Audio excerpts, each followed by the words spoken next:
And now I can get to my favorite part where I can tell you what it's been like the past few weeks to go out without a face mask in an area that has very high compliance. Something happened a few weeks ago. Now, I am anti-face mask. I like to retain my humanity when I go out. I like to breathe in oxygen because I'm a human being and I don't want to breathe in my own carbon. I also, as a scientist, I used to be one. As a scientist, I know the purported virus is smaller than the space in the fibers of even an N95 mask. Wearing a mask is like creating a chain link fence in your yard to keep out the bumblebees. It's just the viruses, as they claim the viruses are too small. They fly right on through. And you have these things called eyeballs. Your eyeballs are open to the air. Guess what? You can get infected with viruses through your eyes. And in some cases, the infections are way worse than if you were to get infected through your nasal passages. So the whole thing is fake. It's not, and I wonder, does the local government have the legal authority to force me to, again, breathe in my own carbon? They do not. And a lot of these things were passed through county dictates, county orders, city orders. It's just wrong on so many levels. But I say this. I say this. If you're really concerned about getting infected, wear the mask. Wear it. I'm not going to argue with you. Wear the mask. You're safe. You have the condom on. Why are you worried? But I'm going to tell you what people have been doing to me. Which story should I start with? So story number one, after the last live stream I did, so this was 3 weeks ago, I was hungry. Doing these live streams, it takes so much energy, especially this one. I'm yelling. I went online to order a burger at a restaurant chain. So I ordered the burger. It said pick it up. So I went to pick it up, and I've ordered a lot, and I don't wear a mask at all because I'm just going there, waiting a minute, and I pick up my cardboard burger because that's what these chain restaurants offer. Pick up my cardboard burger and leave. I went there. I said, yeah, I have an order. I gave my name and it's not ready yet. I said, all right. And then I hear a man yelling, and I turn, and it's a white guy that's really fat, but he's taller than me. And he's like, put on your mask. And this was the first time someone yelled at me in such a way. And I looked at him, no. And he said, put it on you. What is your name? What is your name? You have to wear. He was yelling, put on your mask now. And then I said, I guess I was charged up. I said, make me. I swear, make me. I was calm. Make me put it on. So he couldn't, obviously. I sensed he wasn't going to get physically violent. So what is he going to do? So he ran to the store employee. He's not wearing the mask. You got to tell him to put it. I mean, this guy was unhinged.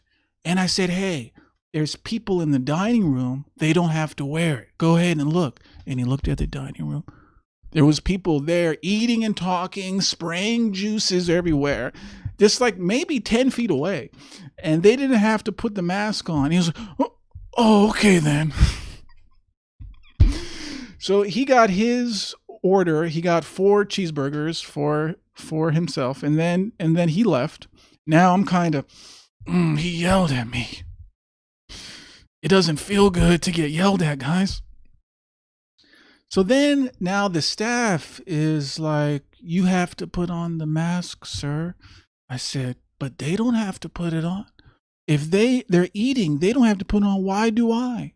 They said, because the county rules state that in the dining room, you don't have to put it on. But then if you're in the pickup area, you're required legally to put it on. And I thought, that is the dumbest thing I've ever heard of. I said, that doesn't make sense to me. I'm not doing that. Then the manager came, and in a soft tone, I'll give her that. She was white. She said, "Sir, in the waiting area, I have to tell you, you have to wear a mask." Now, I chimped out. And my version of chimping out is this. I looked at her and I said, "I don't care." That when I get angry, that's how I chimp out. So I said to her, "I don't care." Yeah. And then there was a woman waiting for her food. And I remember I was about to move a couple steps towards her, and the woman, she had a mask. She put her hands up like, "Stay away from me, you're gonna kill me." I'm thinking, man, what is going on? And then the manager said, "Okay, sir, can you then wait for your food in the dining room? You don't have to wear a mask there." And I said, "Okay, fine." So then I started to walk into like the nearest table. She said, "No, wait, we have to seat you there." So absurdity on top of absurdity. So then finally, a hostess had to seat me. And then 30 seconds after that, I got my cardboard burger and then I left. Next time, story number 2, I went to the supermarket last week. I went there and a white man, you will see a pattern here. A man who was white, he said, I have a bandana that I could use as a mask, but it's become a fashion accessory. So I've been wearing it around my neck only." And then in a low tone, he said, "That mask isn't helping you when it's not on." So I ignored him totally. Now I understood I don't want to chimp out. When you engage in these people, you get angry, you start yelling back at them.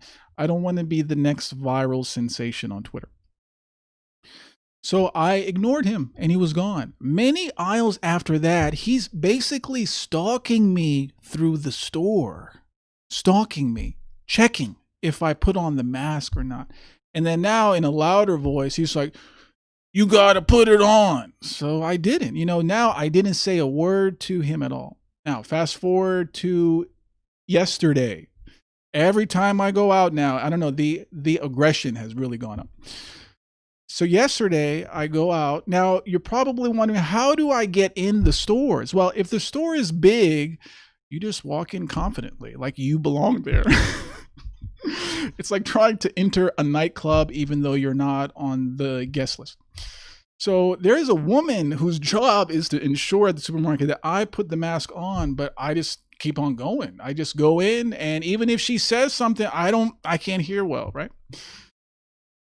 So I just go in, and then I do my shopping, and then I get in line, and I think to myself, wow, I made it. I made it without getting yelled at, but I spoke too soon because I heard a really faint yell, like in several aisles down, "Put on the mask." It sounded like it was being yelled from a mountain far away. It was put on. And I thought, that can't be me. That can't be me because it's so far. It must be someone else. Wow, another person is not wearing the mask just like me, because I have to tell you, I'm the only one. The only one. That's how high compliance the area I am in is. So I heard a far, "Put on the mask," and I just ignored it. I'm in line. But then the yelling got very loud. Next thing, a young woman, maybe she was 25 and white, was saying, "Don't you hear me talking to you? Put on your effing mask." She was yelling. And now the protocol I've devised is not say a word. Nothing. Give them nothing. Silence. I didn't say anything. I looked at her. Now, I only give them a look so they know that not to play like I am physically here. Don't try and don't get closer to me, right? So that's the only thing I do. I give them a look, a poker face. So I stand like this. I'm in the supermarket being yelled at. standing, not giving her anything. And then that made her even more mad. She said, "Aren't you going to respond? You're not going to say anything. You're just going to stand there." People are immunocompromised. Yeah, so you're immunocompromised and you're following me throughout the entire store to yell at me. If you were immunocompromised, then run away from me, right? Anyway, I didn't do anything. And then who do I see? Her boyfriend. Her boyfriend was a white man with an ear gauge thing. He looked like the type of person that pulls down statues in his free time, if you know what I mean. And then he followed her like an obedient puppy dog. You know the type. And then he mumbled. He wasn't as loud as she was. F word, F word. And I'm guessing they told the staff. But the staff, I mean, what are they going to do? They are not the police. And it happened to be that the security guard was on his lunch break. Like, I think I'm knowing when I can go. Anyway, one thing she did that the others, she was so loud, she was trying to get other people to join in. She was trying to assemble a mob, but she did not. Today, before I start this, I go to a bakery down the street. Now, I have to tell you, when I go out, I have to get amped up. Every single time I go, I just wanted a chocolate chip cookie. I went into the bakery without a mask. And I look at the manager or the assistant manager. He had the mask under his nose. I was like, I got you. You can't tell me nothing now. So I went to a line with the woman and I said, "I would like a chocolate chip cookie, please." And she said, "Okay, but put on your mask." Okay, so she got the cookie. She was bagging it up.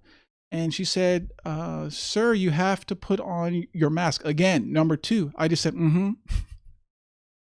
"Thank you for letting me know." And then I'm paying. I'm about to go. But again, it's because it's a power trip. Again, she says, "Sir, you have to put on the mask when you're in the store." Now you're going to get me talking. I said, when I came in the store, he didn't have his mask on. So how can you tell me to put it on when your own employees do not have it on? And then what is she going to say? She said, "Oh, but we have to have it on." Okay, yeah, give me my cookie. I'm on a streak, guys. 7 in a row shopping trips, no mask. 7 in a row. You know how hard that is here? I'm going to need bodyguards soon. People are so aggressive. They are aggressive, man. But I'm going to tell you a little hack. Now, a lot of people say, "Roosh, just tell them that you have a medical condition." No, I'm not, because that would be a lie. I'm not going to have to counter sin with sin. So I'm not going to lie. I'm not going to, dig myself into some kind of hole. So I don't lie. All you need is to be in a store where at some point during any of your shopping trips, you saw one employee at some point, could be a month ago, who didn't have a mask on correctly. Then say to them, "Well, maybe you should start with your own employees. I have been here, or I am here. I just saw an employee. He didn't have a mask on. So you go tell him to wear it, and then you can come back and tell me." And if that has so far all I've needed to do, and I have not had to wear this mask. But I must tell you how much emotional energy and tension it takes to resist this. It's incredible. I mean, you're basically having to face social shame every single time you go out. People yelling at you, hysterical, approaching the level of violence, people who you don't respect trying to put their power upon you. It sucks. It's not fun, but I believe in this. I believe that I am correct. I believe this is unjust authority, and I'm going to fight it. I am going to fight it. I'm sure I'll have to put it on at some point, but I'm going to make them really earn my compliance, earn it. But if a customer, he yells at me, you have no authority over me. How can you yell at someone you don't know like that? If you really care, go tell the guard, go tell an employee, that's fine. But you're just you're a customer yelling at me. Who would follow that? So I don't know what's going on in people's mind, but it's telling me that this is a power thing. This is not safety health. I think intuitively, people with their eyeballs exposed in the air know the mask doesn't do a whole lot. It's a Potemkin solution to make them feel good. So you, by not wearing a mask, interfere with their feeling of safety, but not assurance of safety. So that's what you represent. But I can tell you, by reacting with silence, you make it very hard for them to continue their diatribe. Very hard, because you're not giving them any content. You're not giving them any feedback. So they yell at you for 30 seconds or so, but they don't even know your accent. They can't get into all their talking points that you're a Trump supporter and on and on. So they don't have anything. So it's basically them talking against a wall, and they burn out. So they burn out and they leave. And that's how it's been going.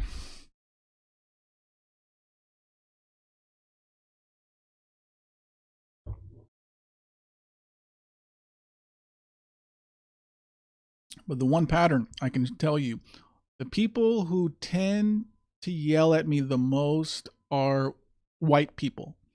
It's the white people that are most aggressive. I can tell you, like a black thug, they don't bother me. Well, they'll bother me with their music and their other things that they do, but the white people, they're so confrontational and angry. The fury. I mean, I'm tempted to kind of record what I'm doing, but I don't even take my cell phone out because I don't want to give Google or whoever else any information about what I'm doing. But the anger is something else. To go from 0 to 100 on a stranger because he's not wearing a mask is incredible. I mean, I've learned more about human psychology in the past few months than the previous 30 years. It has told me that this is less a health issue than a power issue. It's more about power. It's more about, I'm on the right team, you're not, so you have to conform to me. So it's mostly a power thing. Because if you really were scared of the virus, you would do like what the woman did, put her hands up. No, don't come close to me, you're going to kill me. That woman was genuinely scared of the virus. But all the other ones that are yelling at me, they're not scared of the virus. They just want you to conform because they believe they have the moral high ground, but they don't.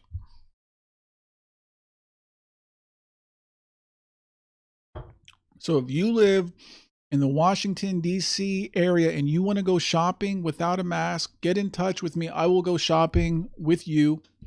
We can go as like a team. And can't stop us all.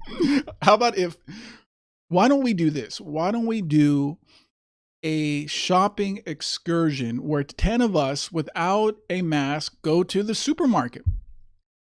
People are going to be like, what? Did the laws change? But I guarantee once the numbers get up there, there's too many of us. They can't yell at us all. But when it's only me doing it, then yeah, they can put all their pressure onto me and yell at me. But that's just kind of how it is. So I expect in the long term, every time I go out, to be yelled at. But I have to do this. And the reason I have to do this is because when they start to ramp up the next stage of the lockdowns, of the behavioral modifications, I know that if I don't resist now, I'm not going to have a conscious, I can't really complain much if it gets worse than this if I didn't try to put a stop to it currently. So for me, I'm doing this to have a conscience that's clear, but also I'm telling you, the practice I am getting to resist publicly, I have a feeling this is going to come handy, unfortunately, in the near future. Oops. Yeah, that was exciting. I wanted to tell you all my face mask stories.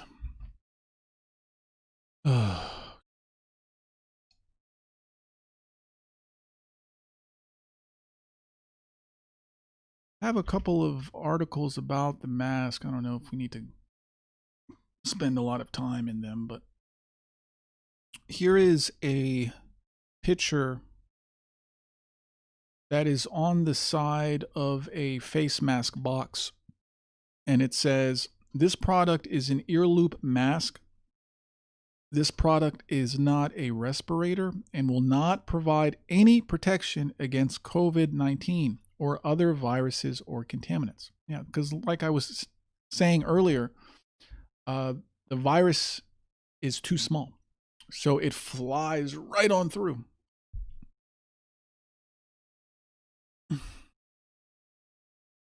For me, in my professional opinion, the mask is good if you are sick and you are coughing.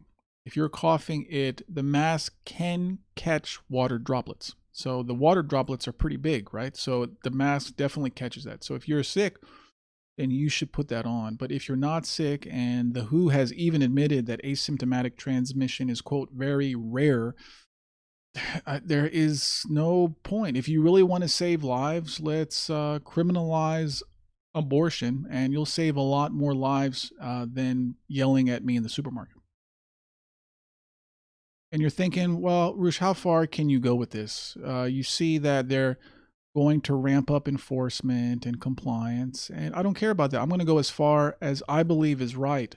But I will admit that, yeah, they're going to ramp things up. Here is an article that says they already started here. Airlines banning passengers who refuse to wear masks on flights. Banning passengers, banning customers. So that's where that is going. And the thing is about this, say you like, okay, I'll put on the mask to get on the flight, and then I'll take off, and then I'll take it off. I'll take the mask off. You know, that's something that I would do if I had to get on a flight, if it's an important flight, let's say. But they're going to get you still. Well, oh, sir, in seat 33A, this bearded fellow is not putting on the mask. We look at the flight itinerary, we get his name, banned. Banned from ever flying on that airline again because he jeopardized, quote unquote, the health of other people. So you will comply. Now, if you are going to be stubborn about it, you're going to have to sacrifice. I haven't had a sacrifice yet. I know it's coming. I am gearing up. I'm gearing up for the sacrifices I'm going to have to make, because it's not about the face mask. That's only stage one. The stage one is the mask. Wait till the vaccine and the digital passports start. Then it's going to get harder. Then it's like, oh, this is now more interfering with my life. They're demanding more out of me. So this is why, if I can't resist against the mask, how am I going to have the strength to resist against what we all know is coming up? They're going to make the mask mandatory. The vaccine. I actually talked to a man whose wife works at a university, and he says that they required her to download an app, and the app randomly prompts her to enter her bodily temperature, and she has to put it in, because this is a way for the employer to make sure their employee, I don't know what it was, but so basically she has to work from home. She gets a notification from the app that says, enter your body temperature now. So she has to take her temperature and put it in. Yes, they have already started doing that. Also, if you work from home, get ready. They're going to make you download an app on your computer that monitors everything you're doing. It's going to be like spyware to ensure that you're doing work, to ensure that you're not using your time to, have some kind of life away from the corporation. So all that's coming. I mean, they're developing these programs now. A lot of them have already been developed. It's coming. You're going to have to make some tough calls, very tough calls. So for me, I'll make the tough calls starting now. I'm going to make the assumption it's going to get worse and worse and worse as time goes on. So stepwise, my strength to deal with resistance against unlawful and unjust authority can be done without me kind of curling into a ball and crying about, oh, the world is so bad.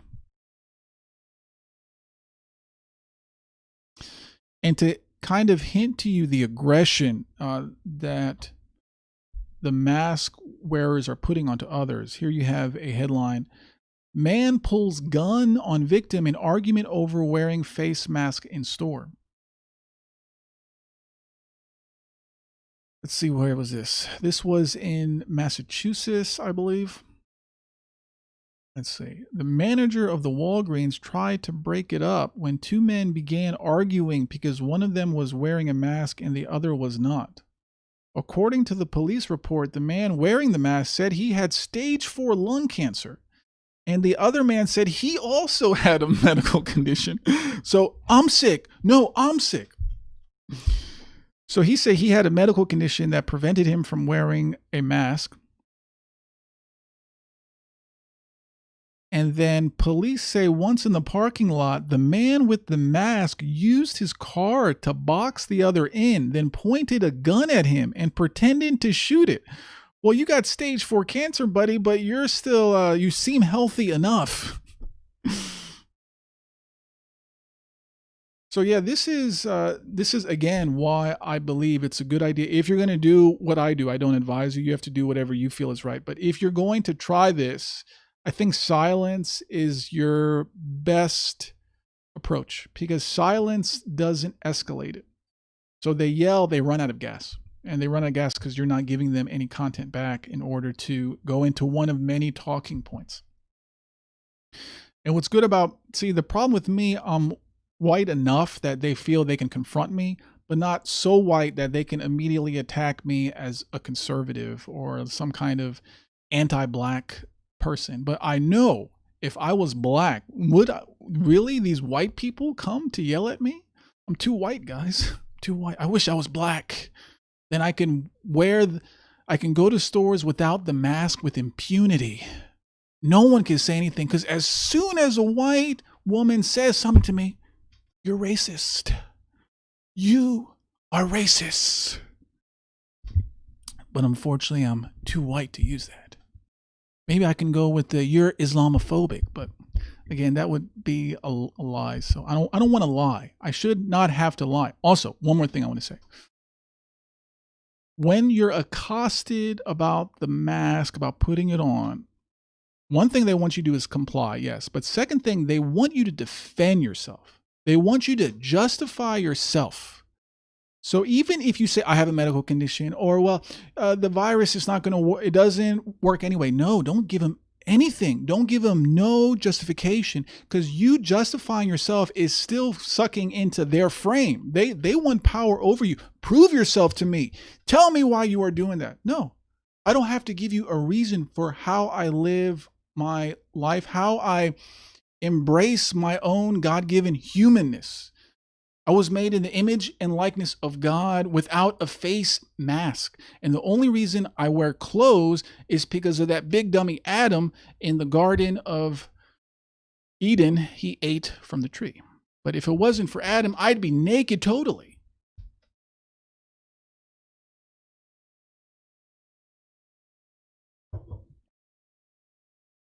You know, it's weird how, unfortunately, a lot of my pickup experience correlates to this. Because what is that? When you approach a woman in a club, you're taking a risk. And if the risk doesn't go well, you experience social shame. You get rejected.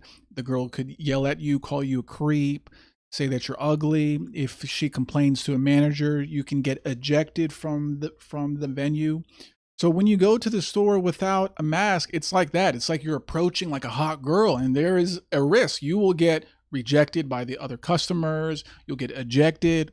So, you know, maybe I have a little bit of experience, but the psychology of it is not that different. It's really social shame. You know, how much social shame can you take? Man, that's a hard phrase to say a lot. Social shame, social shame, social shame. So how much social shame can you take? You know, and hey, I'm going to go, you know, you look at our Savior, how much he took. And, you know, we have to pick up our cross and carry it. And for those of you who say, hey, Roosh, you're wrong. You're wrong. You have to put on the mask. You have to follow. This is a righteous authority. Then don't worry about me. I'm going to answer to God then that, hey, God's going to tell me that I was wrong. I sinned by doing this. Well, that's going to be my own problem. But, I believe that when you look at who has authority over us, you look at what they're doing, you look at their tendencies, their evil tendencies, where we are going towards, You look to see that the face mask, which they told us early that it doesn't do anything. Anthony Fauci said you don't have to wear it. And then suddenly he changed his mind. So you can tell it's just fake. It's fake, fake, fake. But I must say that just because I don't wear a face mask doesn't mean I suddenly break all the laws and things like that. But I don't even think this is a law. This is not a righteous law. This is not, again, let's let a lawyer get into that. But to me, it stinks. And I think I'm doing the right thing. If you don't think so, then that's fine. But I believe I'm doing the right thing. I don't believe that my actions are displeasing to God. But if it is, God, please let me know.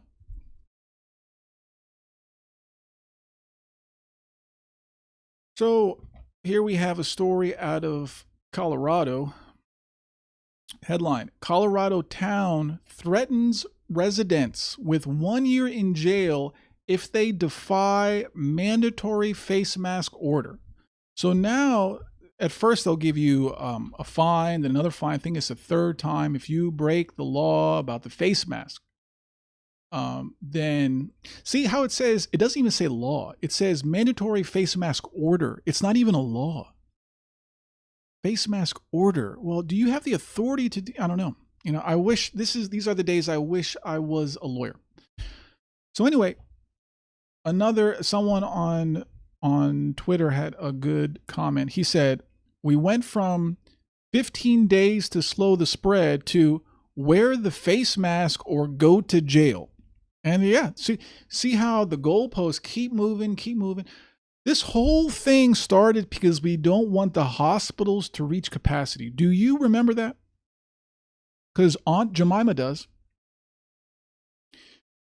We just want the hospital. It wasn't even about saving lives, really, because you can't. Everyone's going to be exposed to this virus at some point or another. They said, what did they say? We have community spread. We have community spread. Yeah, it's there. You can stay home all day, but for a year. But the next time you go out, the virus is in the community. You will get exposed to it. And just because you haven't gotten sick doesn't mean you've taken the proper precautions. Not everyone is going to get sick from a particular bacteria or a particular virus. That's just how it is. It's not 100% infection rate.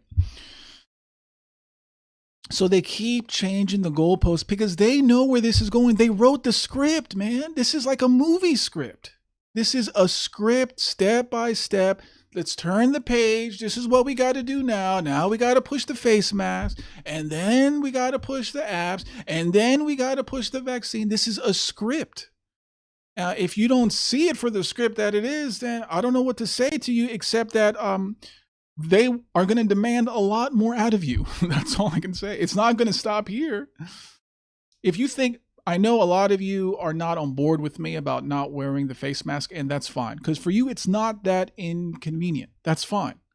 I'm not convincing you. But just know, it starts here. It's going to get more difficult. This is step one. Again, I hate to go back to my game days, but we had what's called a compliance test. What is that? You ask a woman for a small thing to get your drink or to get a napkin, and then you escalate. You ask bigger and bigger things. The next thing you know, she's coming into your apartment, right? So that's how human psychology works. You ask something small, get them to do it, then you ask something bigger, and you keep going bigger and bigger and bigger. So unfortunately, I use this compliance test idea to commit wrong, to commit evil acts, to do things I shouldn't have done. Well, they are too. They are too. They are using this compliance theories, this nudge theory to commit great evil upon you. And as long as you're aware, but hey, again, this is your life. So you do what you think is best, what your conscience tells you. My conscience is telling me I have to put a stop to it here. I have to stop here. I'm not trying to make a difference. I'm not trying to make a difference because, again, I wish you could go supermarket shopping with me to see how it is. I'm not changing anyone's mind. I'm not talking to them. I respond in silence. But for my own conscience, either I feel the tension of resisting against what I believe is unlawful, or I feel like a big idiot and coward. So I calculated what is going to be worse for my soul. And I believe it's feeling like a big idiot because I know this is absurd. Next thing they're going to ask me to do is put on makeup and walk around with big, bright red lipstick. That's what the next step seems to be. But I mean, this is how it is. You have to put your foot down. What is your line? I know what my line is, and the line is the face mask. And, maybe your line was before that. It could be. Some people's line is going to come after that. But if your line is too far down the road, when you have no strength to fight, then how are you going to resist then? So at least I have some strength now. I have some power to win this. 7 times in a row, I've done a shopping trip where I didn't have to wear the mask. And out of those 7 times, out of hundreds of people I've seen, I was the only one who did not have it on. You can win this too. I mean, again, when I use the word win, I don't gain anything. But in terms of there is a way out.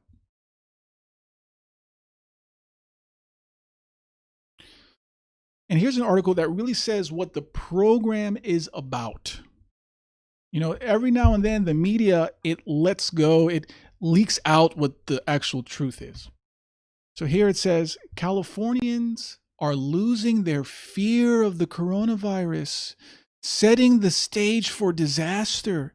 Yeah, you have to be in fear. So they admit it. Their whole program for compliance is fear. It's fear. And this is, what we've been talking about for a long time. In order for you to agree to what's coming, not only what's happening now, but what's coming, you have to be afraid. You have to be afraid and feel that the solutions given to you by the atheist scientists are going to save you, save your life, save your loved ones, on and on. But here they're very concerned because people are not scared. Why? Because this is just a bad flu. Do people die from the flu? Yes. Do people die from corona? Yes. But if you do the test of, do you know someone personally who died? Probably not. Okay, do you know a person who died? Yeah, I know one. Okay, how about a person? So really it goes on like, is it that bad? So here they admit fear is what is driving this. Fear is how they get you to comply. Without fear, why comply? Without fear, you realize how absurd this is. This is useless.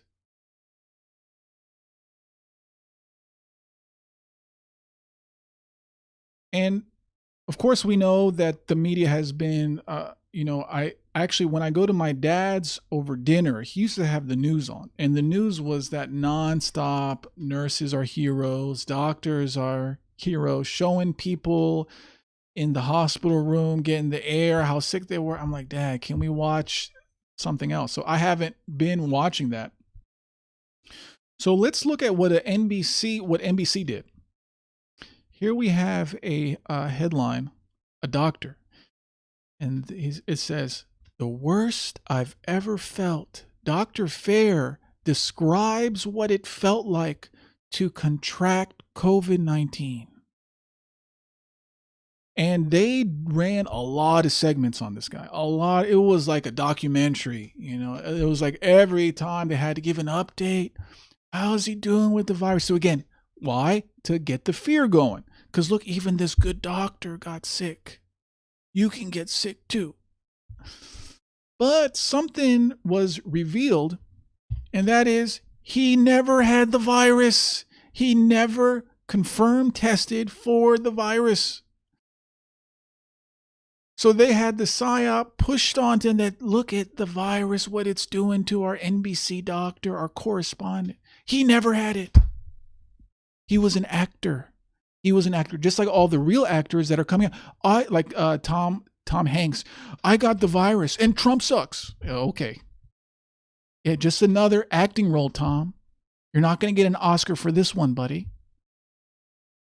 So here, this headline says, NBC contributor reveals he never tested positive for COVID after his network followed his alleged recovery. So what did he have? I don't know. People get sick. People die every day. I don't know what they had.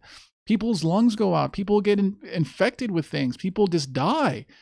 Believe it or not, people die. And I don't know why. I don't know why specifically.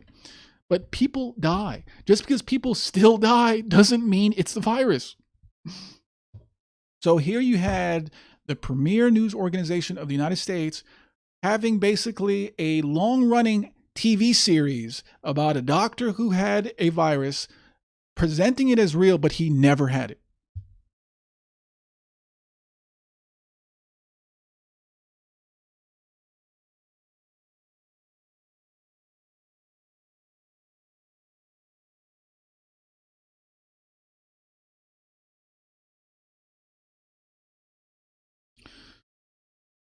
You know, I couldn't do a stream without our friend Bill Gates. He had something to say, actually. He had a new interview where, let's just say that his predictions for the future are very confident. Let's have a look on what our friend who cares about humanity. He's a philanthropist. He gave his money away. He didn't just move his money from one bank account to another. No. He gave it to help us. He didn't double his earnings in the pharmaceutical industry. He just gave it away from his own heart. All right, let's see what he has to say here. That have almost avoided the epidemic entirely, like Taiwan, New Zealand, Australia. And for those of you that can't tell, Bill Gates is on the left. He's not on the right. They took their experience and actually prepared, and so they moved a lot faster. So we, we'll have to prepare for the next one. That, I'd say is will get attention this time. Okay. So he said, we have to prepare for the next one, the next virus. And then he said, this one will get attention. And then he started smiling, and then his wife started smiling. I mean, what more evidence do you need? He's in charge of this. He's going to unleash the virus. Let's watch it one more time. And a lot of people say, Roosh, you're crazy. Well, when you see what those with power are saying, how can you not come to these conclusions? How can you not? I mean, it's right in our faces, people. It's out there. They can't even hide it anymore because their veins course with this evil. They can't even, if they wanted to hide it, they can't even do it because their lives are just totally dominated by this evil system of control.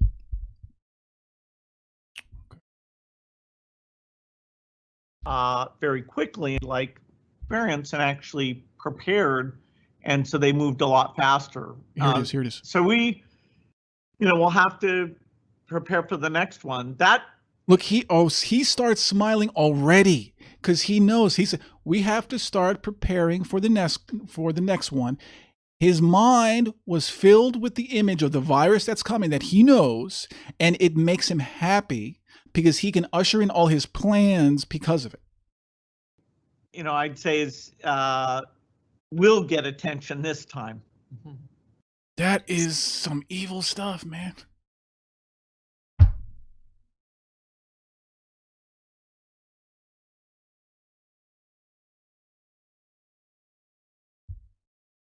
Why would you smile when you're talking about a virus that's going to be bigger than the one that we've had? Why would you smile at that? Well, because that's what you want. So, okay, so I think we know there's going to be a virus that's going to be, I would conservatively estimate, 10 times bigger. You're going to know people who are going to succumb to it. It's going to scare the hell out of you. It's going to scare you. Next one coming is going to scare you. It's probably going to be more of the real deal. I see coronavirus as like a warm-up to start to test and perfect their systems that they're going to use. And the next one is going to be the real one. So what can you do? Can you, like we talked about earlier, stock up on food? Can you build a homemade ventilator? You're going to store up amoxicillin, penicillin, antibiotics, or whatever. Maybe, you can do what I did when coronavirus came. I bought a huge bottle of vitamin C. Yeah, vitamin C is going to save me. No. When it's your time, it's your time. Only thing you can get ready, I've been beating this drum, is prepare spiritually. So that when the virus comes, you don't fear it. Fear is not of God. Fear is not of God. If you feel fear and you don't fear God, it's not of him. I only fear God. I only fear going backwards, backsliding, and committing sin. But if you fear anything other than God and his judgment upon you, you fell for it. You fell for a big trick that Bill Gates is running on all of us. So that's a good test. What do I fear? What do I fear? I read today from the Bible. We're taught not to fear. We are taught not to fear. Our Lord told us, don't be anxious. Don't be anxious. That was his command to us. And here we are. The virus is coming. I'm scared of the virus. What are we going to do? No, don't fear it.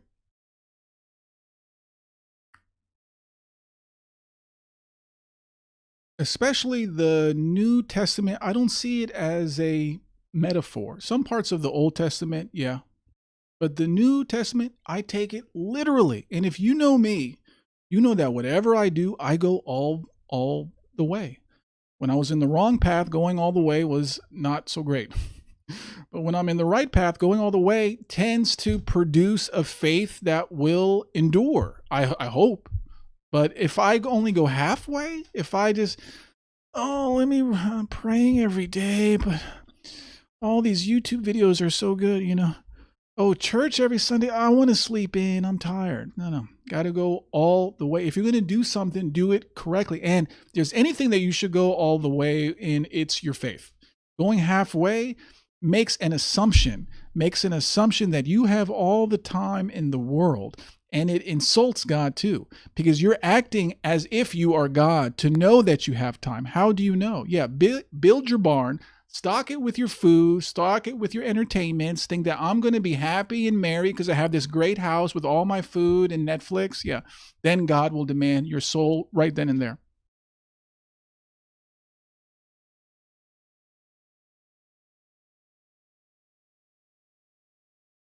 Is my stream done yet? I'm getting tired. Man, I got a lot of links left. What am I doing? I think my face mask stories took too long.